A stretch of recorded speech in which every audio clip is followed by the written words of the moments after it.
Super Smash Women 2024-25 fourth match Otago Sparks Central Heinz கடையில் நடக்க போது அதோட ஃபேண்டசி ப்ரிவ்யூ பார்க்க போகிறோம். டிசம்பர் 31 12:40 PM அவங்களோட டைம் நம்மளோட டைம் 5:10 AM மேட்ச் ஸ்டார்ட் ஆகுது. அட்டமசி கிரிக்கெட் 11 அப்படின்னு சர்ச் பண்ணி டெலகிராமில் ஜாயின் பண்ணிக்கோங்க. குழப்பம் இருந்ததுன்னா டாப் கமெண்ட்ல லிங்க் இருக்குது, கிளிக் பண்ணி ஜாயின் பண்ணிக்கோங்க. ரியல் 11 ஸ்மால் லீக்குக்கு பெஸ்ட்டான ஆப்பு. கேம்ஸ் சூப்பராக கொடுக்குறாங்க. கேம்ஸில் இன்ட்ரெஸ்ட் இருக்கவங்களுக்கு இது நல்ல வாய்ப்பாக பார்க்கலாம். ப்ரெடிக்ஷன் பேஸில் உங்களால் பெட்டராக பண்ண முடியுது.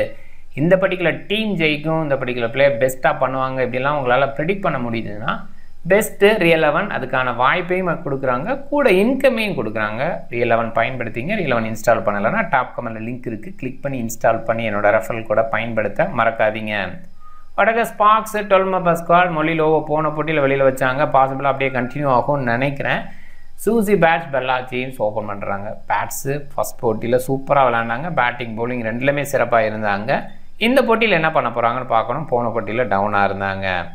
லிண்டன் டேவிஸு, ஃபெலிசிட்டி ராபர்ட்சன் டீசெண்டான பிளேயர், ஓரளவுக்கு பேட்டிங் பேஸில் எபிலிட்டி வச்சுருக்காங்க. எக்ஸ்பீரியன்ஸ் நல்லா இருக்குது. பவுலிங்கில் சில நேரங்களில் பயன்படுத்தலாம். போன போட்டியில் பயன்படுத்தினாங்க. கூட ஆனா ப்ரௌனிங்கோட ஓவர் ஷேர் ஆச்சு, மைண்ட் பண்ணிக்கிங்க.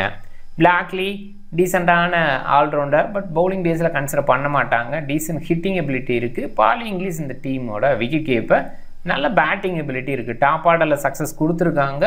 இந்த இடத்துலையும் நல்ல அவுட்புட் கொடுத்துருக்காங்க. ரெண்டு போட்டியிலுமே சிறப்பான அவுட்புட்டு. ஹேலே ஜென்சன் எதிர்பார்ப்பு அதிகமாக இருக்குது. பேட்டிங் பேஸில் சில நேரங்களில் ப்ரொமோட் பண்ணிப்பாங்க கேப்டன் அப்படின்றதுனால, அந்த மாதிரி எதிர்பார்ப்பு இருக்குது. பட் கண்டிப்பாக குவாலிட்டி போகல, டவுட்டே இல்லை. Olivia gain decent player, top ஆர்டரில் வந்து சக்ஸஸ் பண்ணுவாங்க, பட் ரொம்ப லேட்டாக வருவாங்கங்கிற எதிர்பார்ப்பு தான். ஆனா ப்ரௌனிங் ஹிட்டிங் பேஸில் டீசெண்டாக பார்க்கலாம். கார்டனும் ஓரளவுக்கு பேட் பண்ணுவாங்க. எம்மா பிளாக் நல்ல ஆல்ரவுண்டர், ஓவராலாக நல்ல ஆல்ரவுண்டர் யூனிட். பவுலிங் பேஸில் ஸ்ட்ராங்கான யூனிட் அப்படிங்கிற அளவுக்கு எடன் கார்சன், பிளாக்கு, கார்டனு, கூட ஜென்சன்லாம் இருக்காங்க. அந்த வகையில் கண்டிப்பாக சூப்பர் டீம்னு சொல்லலாம். சென்ட்ரல் ஹைன்ஸ் இங்கேயும் 12 மெம்பர் ஸ்குவாட். டம்லின்சன் பாசிபிளாக வெளியில் இருக்கலாம். அவங்க டாப் ஆர்டரில் ஹிட் பண்ணக்கூடிய எபிலிட்டி வச்சுருக்கவங்க. சில நேரங்களில் லெக் பிரேக் பவுலிங் டீசெண்டாக இருக்கும், பட் பாசிபிளாக அவங்கள வெளியில் வைப்பாங்கன்னு தோணுது. ஆர்மிட்டேஜ் அண்ட் மெக்லோடு ஓப்பன் பண்ணுவாங்க. ஆர்மிட்டேஜை பொறுத்த வரைக்கும் இங்கிலாந்து டொமஸ்டிக்கில் சக்ஸஸ்ஃபுல்லாக இருந்திருக்காங்க, நல்லா விளையாண்டுருக்காங்க. மெக்லோடோட அவுட்புட்டும் டீசெண்டாக இருக்கும். டம்சின் நியூட்டன் எக்ஸ்பீரியன்ஸு, இன்னிங்ஸை பில்ட் பண்ணக்கூடிய குவாலிட்டி, முன்னாடியெல்லாம் ஸ்டெபிலிட்டி கொடுத்து விளையாண்டாங்க, இப்போ ஓரளவுக்கு விளையாடுறாங்கன்னு சொல்லலாம். ஏஜ் ஃபேக்டர் அப்படிங்கிற ஒரு விஷயம் வேணால் கொஞ்சம் குறைவாக மதிப்பிட வைக்கும். மெக்கா கிரேக்கு இந்த டீமோட கேப்டன், எதிர்பார்க்கல இவங்களை கேப்டனாக போடுவாங்கன்ட்டு டீசெண்டாக பண்ணுவாங்க. ஆஃப் பிரேக் பவுலிங் இருக்குது, பவுலிங் ஓரளவுக்கு எடுத்துக்கலாம் அவங்க கேப்டன் அப்படின்றதுனால. பட் ஆப்ஷன் பேஸில் ஹெவி பவுலிங் ஆப்ஷன் இருக்குது, பார்க்கணும். சார்ஜி அட்கின்சன் சில நேரங்களில் ஓப்பன் பண்ணி பார்த்துருக்கோம். டீசென்ட் ஹிட்டிங் எபிலிட்டி இருக்குது, குயிக்காக ஆடக்கூடிய எபிலிட்டி. சில நேரங்களில் பவுல் பண்ணும்போது கோல்டனாக விக்கெட்டும் விழும், அதை கொஞ்சம் மைண்ட் பண்ணிக்கிங்க. ஹென்னாரோ சூப்பரான பிளே, இந்த டீமுக்கு நல்ல ஆல்ரவுண்டர் பேஸில் கன்சிடரபிளாக ஹென்னாரோ அண்ட் ரோஸ்மரி மெய்யரை சொல்லலாம். அவங்க ரெண்டு பேரும் பவுலர் பேஸில் நியூசிலாந்து கிரிக்கெட்டுக்கு நல்லா பண்ணியிருக்காங்க. பட் ஆல்ரவுண்டராக டொமஸ்டிக்கில் நல்லாவே இருந்திருக்காங்க. குறிப்பாக இந்த ஃபார்மேட்டில் சூப்பர் ஸ்மாஷில் கலக்கியிருக்காங்க, அது தொடர வைக்கலாம். கேட் கேகிங் டீசெண்டான விக்கெட் கீப்பர் பேட்ஸ்மேன், ஓரளவுக்கு பண்ணுவாங்க. மேலே இருந்தால் ஓரளவுக்கு பேட் பண்ண முடியும், பட் லேட்டாக வரதுக்கான வாய்ப்பு. இவன் டெவான் சேரர் கூட மேலே அனுப்புவாங்க பேட்டிங் பேஸில். பேலட் இப்போ செம ஃபார்மில் இருக்காங்க, பவுலிங் பேஸில் கலக்கிறாங்க. ஓடிடிலாம் நல்லா, டொமஸ்டிக் ஓடிடிலாம் 6 விக்கெட் ஆல் 5 விக்கெட் ஆல் அப்படின்லாம் எடுத்துகிட்டு இருக்காங்க. அந்த வகையில் இங்கே எவ்வளோ தூரம் பவுலிங் வாய்ப்பு கொடுப்பாங்கன்னு பார்க்கணும். இந்த ஃபார்ம் பேஸில் கன்சிடர் பண்ணி இங்கே கொண்டு வந்தால் நல்லா இருக்கும். பட் இங்கே பவுலிங் ஆப்ஷன்ஸும் ஹெவி. இதுக்கு முன்னாடி டெவான் சேர், ரோஸ்மரி மேயர், ரோ, அதே நேரத்தில் கிளாடியா கிரீன், இப்படி ப்ரையாரிட்டி கொடுத்து பார்த்துருக்கோம். இதில் ஒசன் பார்லட்டுக்கான ஓவர் எவ்வளோ தூரம் கிடைக்கும் அப்படின்னு பார்க்கணும். அது இல்லாமல் இப்போ கேப்டனாக மெக்கலா கிரேக் இருக்காங்க, அவங்களும் பவுலிங் எடுத்துக்கிட்டால் அந்த இடத்துல தான் ஒசேன் பார்லட்டுக்கான ஓவர் எவ்வளோ இருக்கும் அப்படிங்கிற கேள்வி வருது. கிளாடியா கிரீன் எக்ஸ்பீரியன்ஸு, நல்ல பவுலிங், நியூ பாலில் நல்ல எபிலிட்டி கொடுத்து பவுல் பண்ணக்கூடிய பவுலர். மலனிக்ஸ் பார்க் அலெக்சாண்டரில் இந்த போட்டி மழைக்கான வாய்ப்பில் கண்டிஷன் கொஞ்சம் க்ளௌடியாக இருக்குது, பட் மோஸ்ட்லி மழை இல்லை, அதனால் ப்ராப்ளம் இல்லை. முழுமையாக மேட்ச் கண்டிப்பாக நடக்கும். Otago Sparks and Central Hinds ரெண்டு டீம்லேயும் பவுலிங் ஆப்ஷன்ஸ் பார்க்கும்போது Suzie Bates, Leydon Davis, Blakely bowl பண்ண மாட்டாங்க. பாலி இங்கிலீஷ் விக்கெட் கீப்பர்னால பவுல் பண்ண மாட்டாங்க. Hayley Jensen, Anna Browning, Gordon, Emma Black and Eden Carson இவங்களாம் பவுல் பண்ணுவாங்க. இதில் Gordon Black and Eden Carson இவங்க 3 பேரும் கண்டிப்பாக முழுமையாக வீசுவாங்க. கூடவே ஹேலே ஜென்சனோட முழுமையான பவுலிங் இருக்கும். So Anna Browning and Felicity Leydon Davis. Felicity Leydon Davis பேரை கன்ஃபியூஸ் பண்ணிக்க வேண்டாம். ஃபெலிசிட்டி ராபின்சன் அப்படின்ற மாதிரி சில இடங்களில் வரும். ஸோ அது பார்த்துங்க. இப்போ ராபின்சன் தான் மோஸ்ட்லி இருக்குது. ஸோ ராபர்ட்சன் அப்படின்ற மாதிரி தான் மோஸ்ட்லி இருக்குது. அதனால் அதை கொஞ்சம் பார்த்துக்குங்க, ப்ராப்ளம் இல்லை. சூசி பேட்ஸோட பவுலிங் இருக்குமான்னு மட்டும் பார்க்கணும். முதல் போட்டியிலேயே நம்ம பவுல் பண்ண மாட்டாங்கன்னு தான் எதிர்பார்த்தோம். ஆனால் பவுலிங் பண்ணாங்க எண்டில். அண்ட் சென்ட்ரல் ஹைட் சைடு பார்க்கும்போது ஆர்மிட்டேஜோட பவுலிங் ரொம்ப எதிர்பார்க்க தேவையில்லை. பேட்டிங் பேஸில் தான் கன்சிடர் பண்ணுறாங்க. பட் பவுல் பண்ணால் ஆச்சரியப்படுறதுக்கு இல்லை. கிரேக் கேப்டனாக இருக்கனால ஒரு பாயிண்டில் பவுல் பண்ணலாம். ஹென்னாரோ அட்கின்சனுக்கான வாய்ப்பு இருக்குது. ரோஸ்மெரி மை, டெவான்சியர், Bartlett and Claudia Green. So அவங்களாம் பவுல் பண்ண வாய்ப்பு இல்லை. கிளாடியா கிரீனுக்கான முழுமையான ஓவர் கிடைக்கும்னு எதிர்பார்க்கலாம். ரோஸ்மெரி மைர், அதே நேரத்தில் ஹென்னாரோ உங்களாம் எக்ஸ்பீரியன்ஸ் பேஸில் பெஸ்ட்டாக இருக்காங்க. டெவான்சியர் போன சீசனில் செம்மையாக பண்ணாங்க. அதனால் அவங்களுக்கான முழுமையான பவுலிங்கும் இருக்க வாய்ப்பு இருக்குது.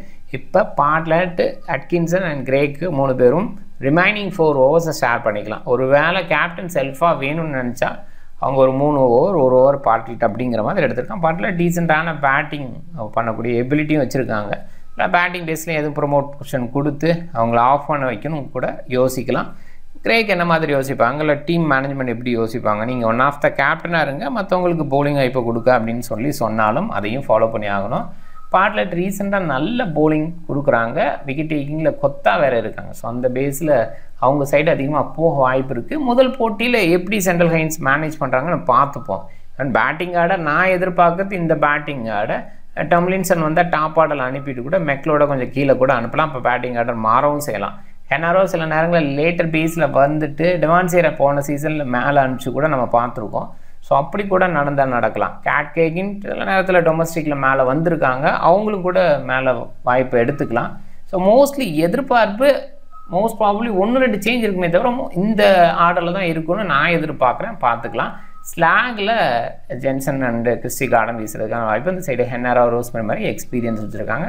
நியூ பாலை கூட ரோஸ்மெரி மாதிரி எடுத்துப்பாங்க. கூட பாசிபிளாக டெவான்சியர் வீசுறதுக்கான வாய்ப்பு. அண்ட் பாசிபிளாக பவர் பிளேயர் ஹென்னாரோ, கிளாடியா கிரீன் பார்த்தீங்கன்னா நியூ பால் பவுலிங் நல்லா வீசுவாங்க. ஸோ பார்த்துக்கலாம். இப்போ எல்லா ஜேம்ஸை குறைவாக எடுத்திருக்காங்க. பட் ஓப்பன் பண்ணுறாங்க. சில நேரங்களில் அந்த 30க்கு வந்து அந்த ட்ரீம் டீமுக்குள்ளே வரதுக்கான வாய்ப்பு. அண்ட் இன்னொரு பக்கம் கிரேக்கு நிறைய பேர் கன்சிடர் பண்ணாமல் இருக்காங்க. அவங்க கேப்டனாக இருக்கிறனால பாசிபிளாக பவுல் பண்ணலாம். பேட்டிங் பேஸில் சின்ன டிஸ்பிளே கொடுத்து ஒரு விக்கெட் எடுத்துட்டாங்கன்னா போதுமான அளவுக்கு இருக்கும். பார்ட்லெட்டு செம ஃபார்மில் இருக்காங்க. கிளாடியா கிரீனோட ஃபார்ம் டீசெண்டாக இருக்குது. இங்கே சூசி பேட்ஸு, எம்மா பிளாக், எடன் கார்சன் சைடு நிறைய பேர் போயிருக்காங்க கேப்டன் அப்படின்ற மாதிரி. ஜென்சன், ஹென்னாரோ அண்ட் ரோஸ்மெரி மேரை கன்சிடர் பண்ணுங்கள். குறிப்பாக ஒட்டகஸ் பார்க் கொஞ்சம் ஸ்ட்ராங்காக தான் இருக்காங்க. முதல் போட்டியில் ஒரு தோல்வி இருந்தால் கூட ஸ்ட்ராங்கான யூனிட் அப்படின்ற மாதிரி தான் நான் பார்க்குறேன். ஸோ அந்த மாதிரி இடத்துல ஒருவேளை சென்ட்ரல் ஹைன்ஸ் ஃபஸ்ட் பவுல் பண்ணாங்கன்னா எண்ணில் கொஞ்சம் விக்கெட் எடுக்கலாம். அண்ட் அதே நேரத்தில் பேட் பண்ணுறதுக்கான வாய்ப்பையும் அண்டு ரோஸ்மெரி மாதிரி வச்சுப்பாங்க. இந்த விமன் கிரிக்கெட்டை பொறுத்த வரைக்கும் குறிப்பாக நியூசிலாந்து சூப்பர் ஸ்மாஷை பொறுத்த வரைக்கும் ஒரு பாயிண்ட் மட்டும் கன்சிடர் பண்ண வேண்டியதாக இருக்குது. பவுலிங் பேஸில் கன்சிடர் பண்ணிங்கன்னா கண்டிப்பாக கன்சிடர் பண்ணலாம். ஒரு பேட்டிங் ஆல்ரவுண்டர், பவுலிங் ஆல்ரவுண்டர் அப்படிங்கிற அந்த ஆங்கிளில் ரொம்ப யோசிக்க வேண்டாம். ஏன்னா நிறைய நேரங்களில் பேட்டிங் பேஸில் ஒரு தடவை ஸ்கோர் வரது அவ்வளோ ஈஸியாக இல்லை. ரொம்பவே சிம்பிளாக வந்து எக்ஸ்பீரியன்ஸ் பேஸில் இருக்கிற பிளேயர்ஸ் மட்டும்தான் இந்த லென்த்தாக எடுத்து போக முடியுது. அதை நம்ம பார்க்குறோம். அதனால் பவுலர் சைடு நிறைய கேப்டனாக போகிறது முயற்சி பண்ணுறது நல்லது. ஹென்னாரோ அண்ட் ரோஸ்மெரி மேரை கேப்டனாக கிராண்ட் லீக்கில் ட்ரை பண்ணுங்கள். டீம் பாருங்கள். ஹென்னாரோ அண்ட் ரோஸ்மெரி மேர் தான் கிராண்ட் லீக். என்னோட டீமில் நான் ட்ரை பண்ணேன். மோஸ்ட்லி நான் ஸ்மால் லீக்குக்கும் அவங்கள தான் சாய்ஸாக வச்சுருக்கேன். ஃபர்ஸ்ட் பவுல் பண்ணுற மாதிரி ஒரு சூழல் இருந்தால் மேபி செகண்ட் பவுல்னால் கொஞ்சம் யோசிக்கணும். மைண்ட் பண்ணிக்கோங்க. டெவான்சியர் அண்ட் கிளாடியா கிரீனையும் எடுத்திருக்கேன் அவங்களோட பவுலிங் சைடில். சூசி பேட்ஸ் பவுல் பண்ணாட்டி கூட பேட்டிங்கில் சில நேரங்களில் பெரிய இன்னிங்ஸாக கொடுத்த முடியும். அவங்கள தான் அதிகமாக கேப்டனை ட்ரை பண்ணியிருக்காங்க. போன போட்டியில் நான் சொல்லணும்னு நினச்சேன்.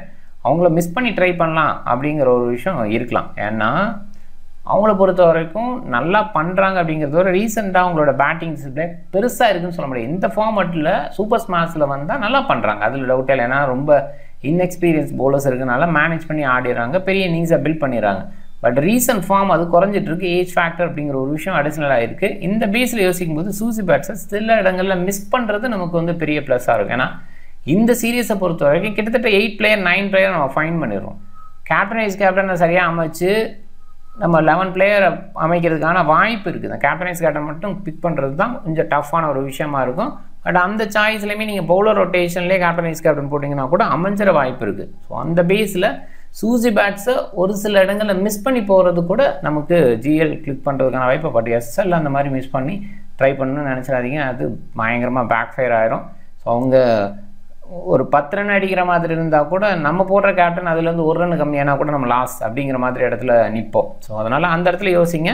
பட் நான் அந்த மாதிரி ஒரு விஷயத்த யோசிக்கிறது இல்லை. ஜென்ரலாக எனக்கு யார் கேப்டனாக தோணுதோ அப்படி தான் நான் போவேன். எஸ்எலுக்கு இருந்தால் கூட எனக்கு 1/4 தான் நான் போகிறேன் அப்படின்னா ஒரு மேட்ச் டோட்டலாகவே போனால் கூட இன்னொரு மேட்ச்சில் நான் எடுத்துக்க முடியும் அப்படிங்கிற அந்த இடத்துல தான். பட் உங்களுக்கு அதை சஜஸ்ட் பண்ண முடியுமா, நீங்கள் அதை அப்படி ஃபாலோ பண்ணி போகிறீங்க அப்படின்னா டெஃபினட்டாக ஓகே, சூசி பேட்ஸை மிஸ் பண்ணலாம், இல்லை சூசி பேட்ஸை கேப்டனாக ட்ரை பண்ணாவது போகலாம்.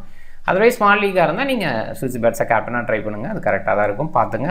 அண்ட் உங்களோட டிசிஷன் எடுத்துக்கோங்க. Jensen, Black, Gordon, Eden Carson இவங்க சைடில் இருக்க பவுலர்ஸ் எல்லாத்தையும் மோஸ்ட்லி கவர் பண்ணியிருக்கேன். ஆனால் ப்ரோனிங் பவுல் பண்ணுறாங்க. ஃபெலிசிட்டியை கொஞ்சம் ட்ரை பண்ணுங்கள், அவங்க டீசெண்டான பிளேயர், பேட்டிங்லேயும் கொஞ்சம் கான்ட்ரிபியூட் பண்ணுவாங்க, கொஞ்சம் கன்சிடர் பண்ணிக்கோங்க. கிரேக் மேலே எடுத்துருக்கு, கொஞ்சம் மாற்றி பார்க்கணும்னா மாற்றி பாருங்கள். கிரேக்கை பொறுத்த வரைக்கும் பவுல் பண்ணுறதுக்கான வாய்ப்பு ரொம்ப அதிகமாக இருக்குதுன்னு நான் பார்க்குறேன். கேப்டன் அப்படின்னா அந்த ரெஸ்பான்சிபிலிட்டி எடுத்துகிட்டு பவுலிங் பண்ணலாம், பேட்டிங்கும் பண்ணலாம், அந்த கன்சிடரேஷன். பாலிங் லீஸ் தான் ஓகே. கேக்கிங்கை பொறுத்த வரைக்கும் விக்கெட் கீப்பராக இருக்காங்க, அவங்கள எடுக்குமான்னா மோஸ்ட்லி பாட்டம் ஆர்டரில் தான் இருப்பாங்க. ஒரு சில இடங்களில் மட்டும் இங்கிலீஷை மிஸ் பண்ணிவிட்டு கொஞ்சம் ட்ரை பண்ணலாம். பெல்லா ஜேம்ஸை டாப் ஆர்டரில் அவங்க வரது அப்படின்ற அந்த இடத்துல ஒரு சில டீம்ஸை மட்டும் ட்ரை பண்ணுங்கள். கொஞ்சம் க்ளோஸ் டு ஜிஎல் போகிறதுக்கு இந்த மாதிரி விஷயங்களையும் கொஞ்சம் மைண்ட் பண்ணிக்கோங்க. நீங்கள் டிஃப்ரெண்ட் டீமை ட்ரை பண்ணுங்கள். இந்த வீடியோ பிடிச்சிருந்தா லைக் பண்ணுங்கள், உங்கள் ஃப்ரெண்ட்ஸுங்களுக்கு ஷேர் பண்ணுங்கள். சேனலை சப்ஸ்கிரைப் பண்ண மறக்காதீங்க. மிக்க நன்றி.